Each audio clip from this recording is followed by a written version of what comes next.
প্রধানমন্ত্রী তারেক রহমান বলেছেন, বর্তমানে বাংলাদেশে বিনিয়োগের অনুকূল পরিবেশ রয়েছে। আগ্রহী বিদেশি বিনিয়োগকারীদের সব ধরনের সহযোগিতা করতে সরকার প্রস্তুত।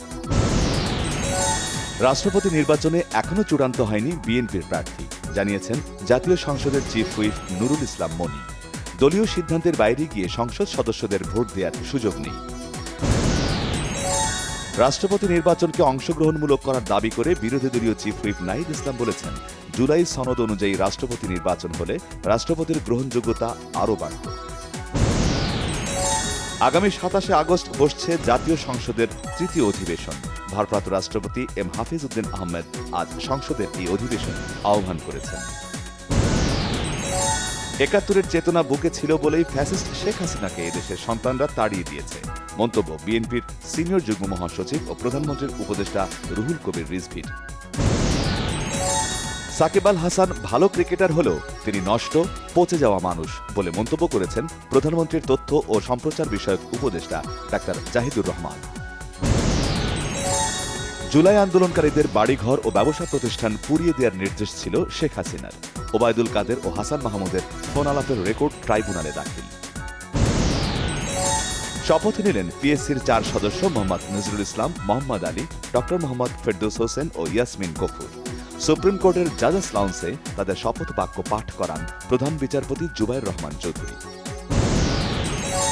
অর্থ ও পরিকল্পনা মন্ত্রী আমির খসরু মাহমুদ চৌধুরী বলেছেন, চট্টগ্রামে বিশাল উন্নয়ন পরিকল্পনা নিয়ে আসছে এশিয়ান ডেভেলপমেন্ট ব্যাংক এডিবি। কোন বিশেষ গ্রুপকে সুবিধা দিতে জ্বালানি তেলের বিপণন বেসরকারি খাতে দেওয়া হচ্ছে না, আইন অনুযায়ী হচ্ছে, জানিয়েছেন বিদ্যুৎ মন্ত্রী ইকবাল হাসান মাহমুদ। জ্বালানি খাতকে সিন্ডিকেটের নিয়ন্ত্রণ থেকে বের করে আনতে সরকার দক্ষতার সঙ্গে সঠিক নীতিমালা প্রণয়ন করেছে, জানিয়েছেন মুক্তিযুদ্ধ বিষয়ক প্রতিমন্ত্রী ইশরাক হোসেন। স্বাস্থ্যমন্ত্রী সরদার মোহাম্মদ সাখাওয়াত হোসেন বলেছেন, রোগ প্রতিরোধ ব্যবস্থায় জোর না দিয়ে শুধু ওষুধ বা চিকিৎসা সেবা দিয়ে এসডিজির টার্গেট অর্জন কঠিন। পানি সম্পদ মন্ত্রী শহীদ উদ্দিন চৌধুরী অ্যানি জানিয়েছেন, পানির ন্যায্য হিস্যা বুঝে নিতে গ্যারান্টি ক্লজ যুক্ত করে গঙ্গা চুক্তি আদায় করা হবে। বেসরকারি শিক্ষক নিবন্ধন ও প্রত্যয়ন কর্তৃপক্ষ এনটিআরসিতে শিক্ষক নিয়োগ ইস্যুতে জাহাঙ্গীরনগর বিশ্ববিদ্যালয়ের আন্দোলন উস্কানিমূলক, মন্তব্য শিক্ষামন্ত্রী।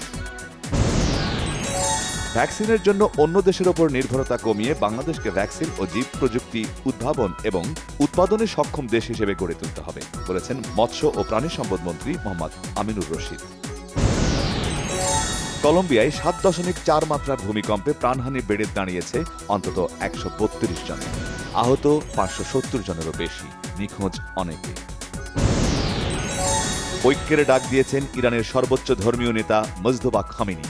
তার সাথে সাক্ষাৎ শেষে এ কথা জানিয়েছেন ইরানের প্রেসিডেন্ট মাসুদ পেজেশকিয়ান। তৃতীয় ওয়ানডেতে আয়ারল্যান্ডকে ৩ উইকেটে হারিয়ে র্যাঙ্কিংয়ে ৮ থেকে আগামী বছরের ওয়ানডে বিশ্বকাপে সরাসরি খেলা নিশ্চিত করেছে আফগানিস্তান। এএফসি চ্যালেঞ্জ লিগের মূল পর্বে খেলা নিশ্চিত করেছে ফর্টিস এএফসি। বসুন্ধরা কিংস অ্যারেনায় কিরগিজস্তানের ক্লাব মুরাস ইউনাইটেডকে ১-০ গোলে হারিয়ে এ যোগ্যতা অর্জন করে ঢাকা ক্লাবটি। বিয়ের কথা স্বীকার করলেন অভিনেত্রী সোহানা সাবা। বছর দেড়েক আগেই তার বিয়ে হয়। স্বামী ফয়সাল সামাদ একজন তৈরি পোশাক ব্যবসায়ী। বিভিন্ন সময় পালন করেছেন বিজিএমইএর বিভিন্ন পদে দায়িত্ব।